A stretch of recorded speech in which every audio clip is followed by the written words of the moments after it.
할렐루야, 여러분 반갑습니다. 오늘도 기쁨의 언덕으로 하나님의 말씀 안에 또 다시금 또 서 계시는 사랑하는 여러분 한 분 한 분을 주님의 이름으로 축복합니다. 오늘 말씀을 통해서 여러분과 제가 더 큰 주님의 은혜 가운데 서게 되기를 간절히 소망합니다. 오늘 말씀 먼저 읽고 우리 함께 말씀 나누겠습니다. 욥기 40장 6절로 20절의 말씀입니다. 제가 읽겠습니다. 그때 여호와께서 폭풍우 가운데에서 욥에게 일러 말씀하시되 너는 대장부처럼 허리를 묶고 내가 네게 묻겠으니 내게 대답할지니라. 내가 내 공의를 부인하려느냐 내 의를 세우려고 나를 악하다 하겠느냐. 내가 하나님처럼 능력이 있느냐 하나님처럼 천둥소리를 내겠느냐. 너는 위엄과 존귀로 단장하며 영광과 영화를 입을지니라.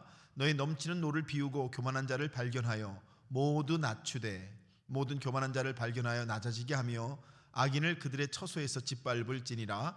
그들을 함께 진토에 묻고 그들의 얼굴을 싸서 은밀한 곳에 둘지니라. 그리하면 내 오른손이 너를 구원할 수 있다고 내가 인정하리라. 이제 소같이 풀을 먹는 배의 못을 볼지어다. 내가 너를 지은 것 같이 그것도 지었느니라. 그것의 힘은 허리에 있고 그 뚝심은 배의 힘줄에 있고 그것이 꼬리치는 것은 백향목이 흔들리는 것 같고 그 넓적다리 힘줄은 서로 얽혀 있으며 그 뼈는 놋관 같고 그 뼈대는 쇠막대기 같으니 그것은 하나님이 만드신 것 중에 으뜸이라. 그것을 지으신 이가 자기의 칼을 가져오기를 바라노라. 모든 들짐승들이 뛰노는 산은 그것을 위하여 먹이를 내느니라. 아멘. 여러분 함께 기도하겠습니다. 할렐루야. 하나님 감사합니다. 오늘도 하나님의 말씀 앞에 서 있는 저희를 하나님 붙들어 주셔서 주님의 말씀의 그 깊이와 그 진리와 생명을 먹도록 인도하여 주시옵소서. 하나님께서 우리 나눔 가운데 역사해 주시고 주관하여 주심을 믿습니다. 오늘도 말씀 앞에 서 있는 사랑하는 모든 성도들을 주의 손으로 붙잡아 주시고 능력 가운데 거하게 하여 주옵소서. 예수님의 이름으로 기도합니다. 아멘. 사랑하는 여러분, 오늘은 이 욥기 말씀을 가지고요 제가 하나님의 질문이라고 하는 제목으로 여러분과 같이 함께 말씀을 나누기를 원합니다. 오늘 말씀을 묵상하는 가운데 하나님께서 이제 제일 먼저 욥을 책망하시는 말씀이 나오죠. 이런 말씀입니다. 9절에 내가 내 공의를 부인하려느냐 내 의를 세우려고 나를 악하다 하겠느냐라고 하나님이 말씀을 하세요. 무슨 말씀입니까? 하나님의 주권에 대한 말씀을 주시면서 하나님의 주권은 두 가지다라고 가르쳐 주시는 것이죠. 여러분 오늘 이 말씀 쭉 이렇게 읽으시면은 이 말씀이 결국 욥에게 그런 말씀을 하나님이 하시는 거 아니겠습니까? 하나님의 주권과 그 권능이 또 그 역사가 얼마나 크신지를 이렇게 말씀하시면서 하나님의 주권이 이와 같고 또한 그 안에 하나님의 의로우심이 들어있다 이렇게 말씀하고 있지 않습니까? 여러분 우리가 하나님의 의라고 하는 것에 대해서 사도 바울은 로마서 1장 17절에 디카이오 슈이네라고 하는 헬라어 단어를 사용해서 우리를 죽기까지 사랑하시며 우리를 구원하셔서 하나님 자녀를 삼으려고 하시는 하나님의 열심, 그거를 우리가 하나님의 의라고 표현하는데요. 구약적 개념으로 와도 똑같죠. 하나님께서 천지만물을 만드시고 또 우리 인생을 지으시고 그 인생을 살아가게 하려고 하시는 하나님의 선하신 의도와 역사를 우리가 하나님의 의다 이렇게 말할 수 있지 않습니까? 그래서 하나님께서 이제 욥에게 말씀하시기를 내 의를 세우려고, 그죠? 욥이 계속해서 이제 어떻게 의인의 삶에 고난이 있을 수 있습니까? 이렇게 질문을 던지다 보니까 욥도 모르게 자기의 의를 세우려고 하나님의 의를 어떻게 합니까? 이렇게 부정하는 듯한 또 그런 느낌을 갖게 되는, 그래서 그것을 보시면서 하나님께서 너의 의를 세우려고 내 의를 악하다 하겠느냐 이런 말씀을 주시는 것이죠. 그러시면서 하나님께서 이제 욥에게 하시는 질문이 이런 질문입니다.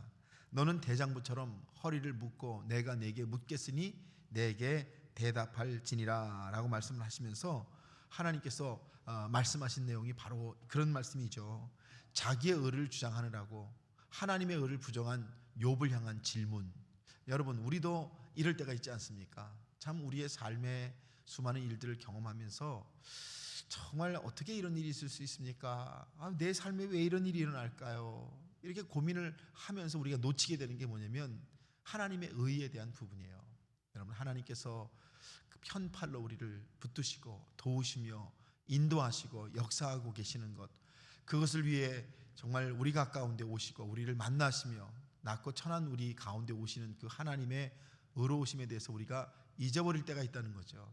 그래서 욥이 자기의 의로움을 증명하려고 하는 것을 통해 오히려 하나님의 주권과 의로우심에 대한 고백을 하지 못하고 있는 모습을 보시면서 하나님이 욥을 책망하시는 말씀이 오늘 말씀의 첫 번째 말씀, 여러분 우리가 돌아봐야 될 말씀이 아닐까요?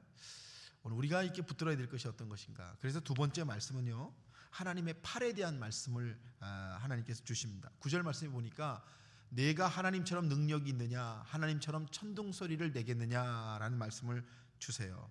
여러분, 이 성경, 이전 성경을 보면 이 말씀이 내가 나의 팔보다 능한 팔이겠느냐 이렇게 말씀을 하세요.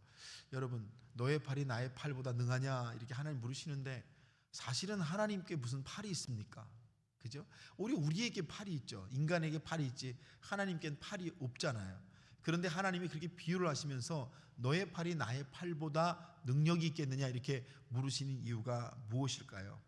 여러분, 하나님의 팔이라고 하는 것은 하나님의 능력에 대한, 그죠? 하나님의 권능에 대한 고백이 아니겠습니까?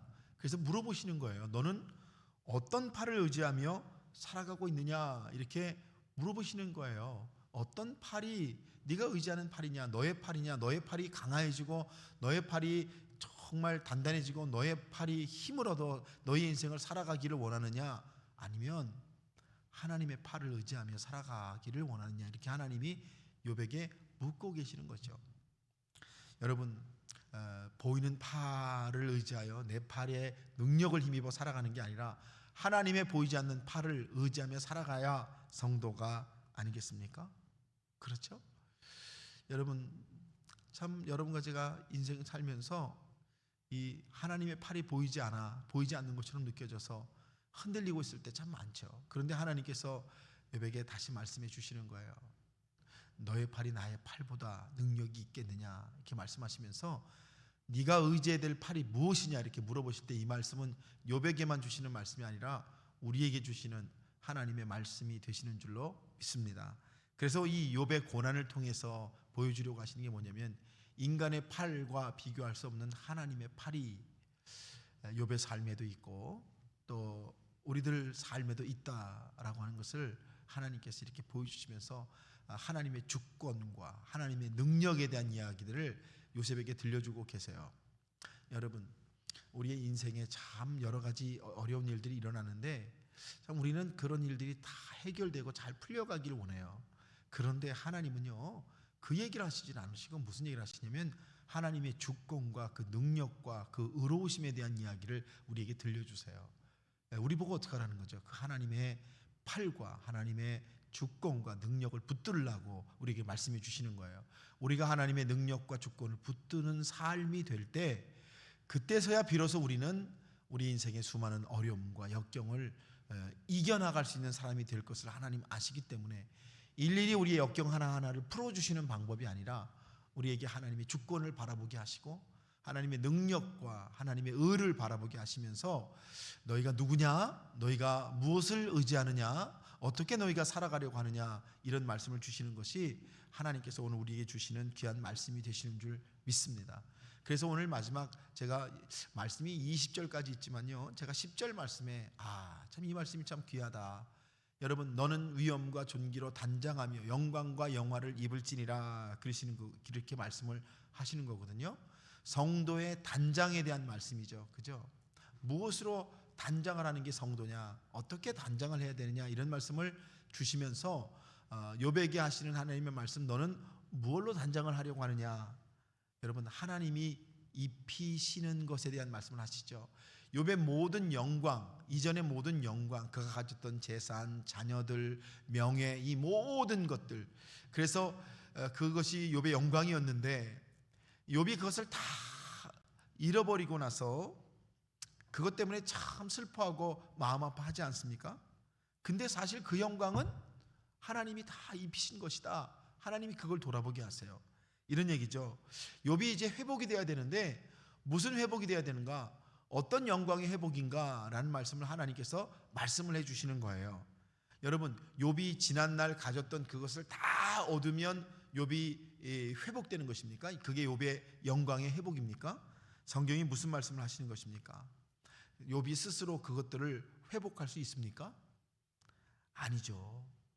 그런 얘기가 아닙니다. 여러분, 여기 참 중요한 말씀 뭐냐면, 그래서 욥은 그 모든 것이 하나님께로부터 왔음을 고백하게 돼요.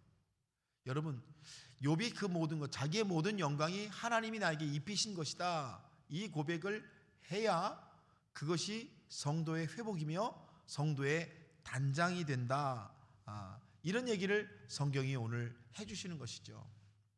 여러분, 욥이 가졌던 그 모든 영광들은 하나님이 입히신 것이었어요. 근데 그것을 다 잃어버렸기 때문에 욥이라는 사람이 무너지는 게 아니라, 욥이라는 사람이 그 모든 영광이 하나님께서 내게 입히셨은 것이므로 다시 하나님을 붙들 때 하나님의 팔로 말미암아 내 삶에 다시 일어나는 회복이라고 하는 것은 그 예전 영광이 회복되는 것보다 더 중요한 것, 즉 내가 하나님을 굳건히 붙드는 사람으로, 하나님의 팔을 의지하는 사람으로 살아가는 것이다 라는 메시지를 오늘 우리에게 주시는 것이죠. 여러분, 그래서 성도의 단장은 하나님의 주권을 고백하는 것이 성도의 단장입니다 라는 말씀을 우리에게 주시는 것 아니겠습니까? 여러분과 제가 믿음으로 인생을 살아가면서 정말 욥의 이야기를 통해서 돌아보게 되고 다시 돌아보게 되는 게 바로 이런 말씀 아니겠습니까? 우리의 단장은, 성도의 단장은 결국 하나님이 입히시는 것에 대한 고백, 그죠? 그리고 그 입히시는 것에 대한 그 하나님을 향한 고백을 붙들고서 하나님의 영광을 바라보고 나아가는 것이, 그게 진짜 성도의 모습이 아닙니까? 이런 말씀을 우리에게 주시는 것입니다. 오늘 말씀을 묵상하시면서 제가 여러분께 세 가지 말씀을 드렸습니다. 욥에게 하나님 주시는 말씀, 하나님의 의를 바라보는 것을 잃어버리지 않았느냐 그렇게 말씀하시고, 네가 어떤 팔을 의지하고 있느냐 이렇게 물어보시는 말씀, 그리고 너의 진짜 단장은 무엇이냐 이렇게 물어보시는 말씀이, 우리가 함께 이 말씀을 깊이 돌아보시면서 여러분이 함께 하나님 승리하시는 귀한 말씀이 되시기를 주님의 이름으로 축복합니다. 기도하겠습니다. 할렐루야. 하나님 감사합니다. 하나님, 욥에게 주셨던 이 말씀이 바로 우리에게 주시는 하나님의 말씀이 되심을 믿습니다. 이 말씀으로 우리를 돌아봅니다. 하나님, 우리가 참으로 욥처럼, 욥에게 원하시는 것처럼 참으로 하나님의 주권과 그 의를 바라보고, 또한 하나님의 팔을 바라보며 우리가 단장해야 될 것이 무엇인지를 돌아보게 하시는 은혜를 우리에게 허락하여 주옵소서. 오늘도 함께 하시고 도우시는 예수님의 이름으로 기도하옵나이다. 아멘.